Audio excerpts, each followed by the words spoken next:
અમેરિકામાં રહેતા તમામ ભારતીયો અને ખાસ કરીને ગુજરાતી સમાજ માટે આજે અમે એક અત્યંત મહત્વની માહિતી લઈને આવ્યા છીએ. છેલ્લા કેટલાક દિવસોથી સોશિયલ મીડિયા પર એક નવા નિયમને લઈને અનેક પ્રકારની ચર્ચાઓ ચાલી રહી છે. ઘણા લોકો કહી રહ્યા છે કે હવે અમેરિકામાં રહેતા દરેક બિન નાગરિકે નવું ફોર્મ ભરવું પડશે. કેટલાક લોકો એવો દાવો કરી રહ્યા છે કે જો આ ફોર્મ નહીં ભરાય તો મોટી મુશ્કેલી આવી શકે છે. જ્યારે કેટલાક લોકો તો એવું પણ કહી રહ્યા છે કે આ ફોર્મ ભરવાથી અમેરિકામાં લીગલ સ્ટેટસ મળી જશે. પરંતુ આખરે સાચી હકીકત શું છે? આજે અમે તમને અમેરિકાના હોમલેન્ડ સિક્યોરિટી વિભાગ એટલે કે DHS દ્વારા જાહેર કરવામાં આવેલા નવા ફાઇનલ રૂલ વિશે સંપૂર્ણ અને સરળ ભાષામાં સમજાવીશું, જેથી તમે કોઈ અફવા કે ભ્રામક માહિતીનો શિકાર ન બનો. સૌથી પહેલા સમજી લઈએ કે આ નિયમ શું છે. અમેરિકાના DHS દ્વારા align registration form and evidence of registration અંગે આખરી નિયમ જાહેર કરવામાં આવ્યો છે. ધ્યાન રાખવાની સૌથી મહત્વની વાત એ છે કે આ કોઈ નવો કાયદો નથી. આ નિયમ કોઈ નવી જવાબદારી પણ ઊભી કરતો નથી. વર્ષોથી અમેરિકાના ઇમિગ્રેશન કાયદામાં કેટલીક વ્યક્તિઓ માટે રજિસ્ટ્રેશન કરવાની ફરજ પહેલેથી જ હતી, પરંતુ જેમની પાસે રજિસ્ટ્રેશન કરવાનો સ્પષ્ટ માર્ગ નહોતો તેમના માટે હવે એક સામાન્ય અને સત્તાવાર પ્રક્રિયા નક્કી કરવામાં આવી છે. એટલે કે સરકારે માત્ર જૂના કાયદાના અમલને વધુ વ્યવસ્થિત બનાવવાનો પ્રયાસ કર્યો છે. આ ફાઇનલ રૂલ અમલમાં આવી ચૂક્યો છે અને તેના ભવિષ્યમાં સંભવિત ફેરફારો માટે જાહેર જનતાના સૂચનો પણ માંગવામાં આવ્યા છે. મહત્વની વાત એ પણ છે કે આ કોઈ બિલ નથી, કોઈ રાજકીય જાહેરાત નથી અને કોઈ સોશિયલ મીડિયા પર ફરતી અફવા પણ નથી. આ એક સત્તાવાર ફાઇનલ રૂલ છે અને અગાઉ તેના વિરુદ્ધ થયેલી કાનૂની કાર્યવાહી દરમિયાન પણ અદાલતે તેના અમલ પર રોક લગાવવાનો ઇનકાર કર્યો હતો. હવે વાત કરીએ અમેરિકાના પહેલેથી જ લાગુ પડતા નિયમોની. જો કોઈ વ્યક્તિ અમેરિકાનો નાગરિક નથી અને તે અમેરિકામાં 30 દિવસ કે તેથી વધુ સમય સુધી રહે છે, તો 14 વર્ષ કે તેથી વધુ ઉંમરના વ્યક્તિએ રજિસ્ટ્રેશન કરાવવું અને જરૂરી હોય તો ફિંગરપ્રિન્ટ્સ આપવા પડે છે.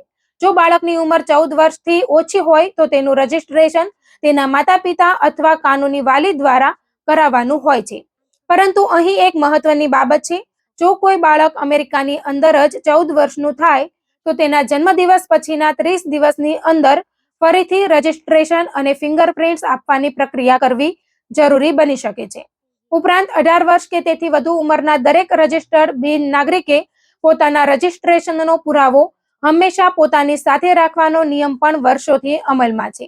એટલું જ નહીં, જો તમે તમારું રહેઠાણ બદલો તો 10 દિવસની અંદર સરકારને નવા સરનામાની જાણ કરવી પણ ફરજિયાત છે. હવે સૌથી મોટો પ્રશ્ન એ છે કે કોણ પહેલેથી જ રજિસ્ટર્ડ ગણાય છે.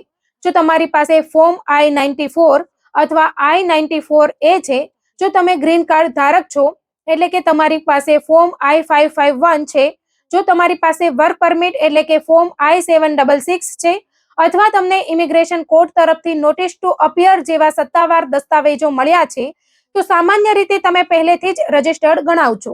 એટલે કે આવા લોકોને માત્ર આ ફાઇનલ રૂલ આવ્યો છે એટલા માટે ફરીથી કોઈ નવું ફોર્મ ભરવાની જરૂર પડતી નથી. ઘણા લોકો અહીં ગેરસમજનો શિકાર બની રહ્યા છે, પરંતુ હકીકતમાં તેમની સ્થિતિમાં કોઈ ફેરફાર થયો નથી. હવે પ્રશ્ન એ થાય કે આ નવા નિયમની સૌથી વધુ અસર કોના પર પડશે? તેની અસર મુખ્યત્વે એવા લોકો પર પડશે જેમણે અમેરિકામાં વિઝા કે સત્તાવાર તપાસ વિના પ્રવેશ કર્યો હોય અને જેમની પાસે કોઈ પણ પ્રકારનો રજિસ્ટ્રેશન પુરાવો ન હોય. તે ઉપરાંત કેનેડાથી જમીન માર્ગે અમેરિકામાં આવેલા હોય અને 30 દિવસથી વધુ રોકાયેલા હોય એવા કેટલાક મુલાકાતીઓ જેમને I-94 આપવામાં આવ્યું ન હોય, તેઓ પણ આ પ્રક્રિયામાં આવી શકે છે. અમેરિકામાં રહેતા અને તાજેતરમાં જ 14 વર્ષના થયેલા બાળકોને પણ નિયમ મુજબ જરૂરી કાર્યવાહી કરવી પડશે.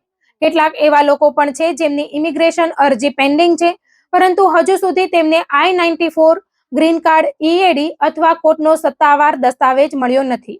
આવા લોકો માટે પણ આ ફાઇનલ રૂલ મહત્વનો બની શકે છે. પરંતુ જો તમે અમેરિકાના નાગરિક છો, ગ્રીન કાર્ડ ધારક છો, તમારી પાસે માન્ય I-94 છે અથવા માન્ય વર્ક પરમિટ છે, તો હાલના નિયમ મુજબ તમારા માટે કોઈ નકારાત્મક ફેરફાર થયો નથી. આ નિયમ સાથે સૌથી વધુ ચર્ચામાં રહેલું ફોર્મ G-325R પણ સમજી લઈએ. જો કોઈ વ્યક્તિ પાસે અગાઉ કોઈ સત્તાવાર રજિસ્ટ્રેશન પુરાવો ન હોય તો તે હવે USCIS ના ઓનલાઈન એકાઉન્ટ દ્વારા ફોર્મ G-325R સબમિટ કરી શકે છે. તેમાં વ્યક્તિગત વિગતો આપવાની હોય છે.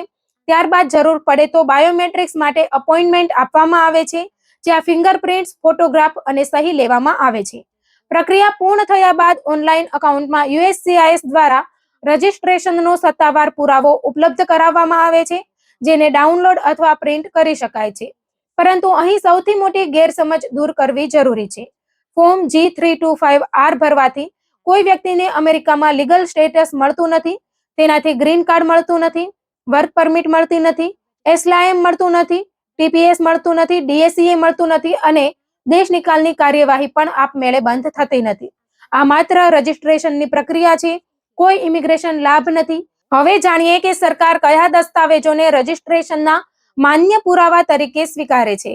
તેમાં form I-94, I-94A, I-94W green card એટલે કે ફોર્મ I-551, વર્ક પરમિટ એટલે કે form I-766, notice two appear જેવા ફોર્મ I-862 અને I-863, ઝડપી દેશ નિકાલ સંબંધિત ફોર્મ I-860, અગાઉના દેશ નિકાલના આદેશને પુનઃસ્થાપિત કરતું ફોર્મ I-871, USCIS દ્વારા આપવામાં આવેલું G325R રજિસ્ટ્રેશન પ્રૂફ, મેક્સિકોના કેટલાક નાગરિકો માટે DSP-150, border crossing card, global entry, Nexus, sanitary અને ફાસ્ટ જેવા ટ્રસ્ટેડ ટ્રાવેલર દસ્તાવેજો તેમજ વિદેશી પાસપોર્ટમાં DHS દ્વારા આપવામાં આવેલો માન્ય એડમિશન અથવા પેરોલ સ્ટેમ્પનો સમાવેશ થાય છે.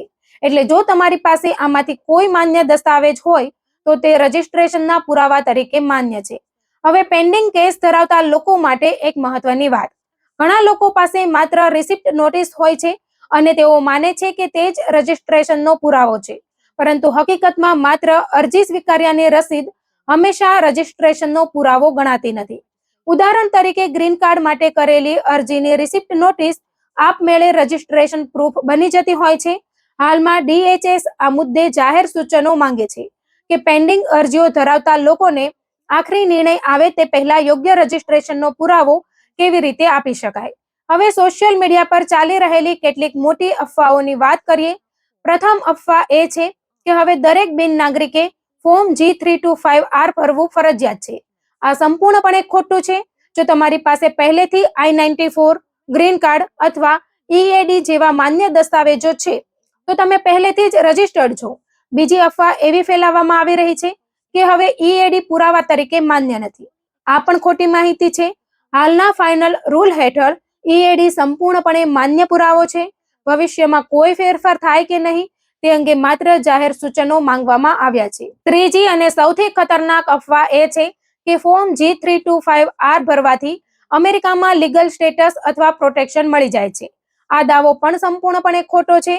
આ ફોર્મ માત્ર રજિસ્ટ્રેશન માટે છે, કોઈ ઇમિગ્રેશન લાભ આપવા માટે નથી. જો તમે અમેરિકામાં રહેતા હોય તો કેટલીક વ્યવહારિક બાબતોનું ખાસ ધ્યાન રાખો.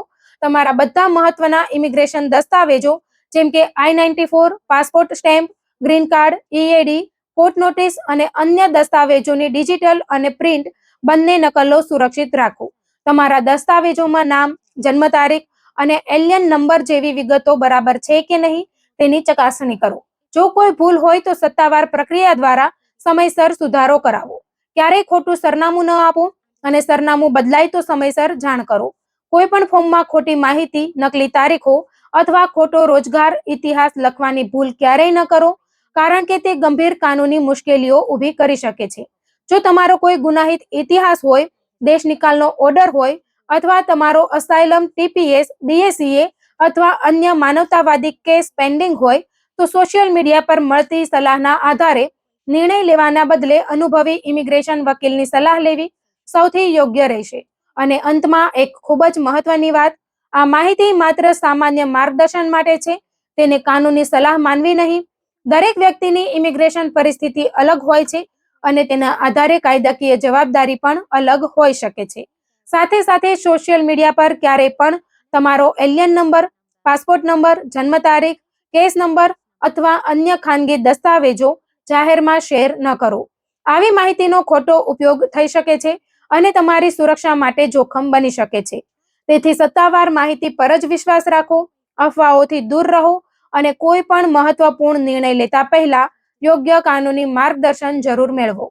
અમેરિકાના નવા ફાઇનલ રૂલ અંગેની આ સંપૂર્ણ માહિતી તમારા માટે ઉપયોગી બની હોય તો તેને જરૂર શેર કરો, જેથી વધુમાં વધુ ભારતીયો અને ગુજરાતીઓ સુધી સાચી માહિતી પહોંચી શકે અને તેઓ કોઈ ગેરસમજ કે અફવાઓનો શિકાર ન બને.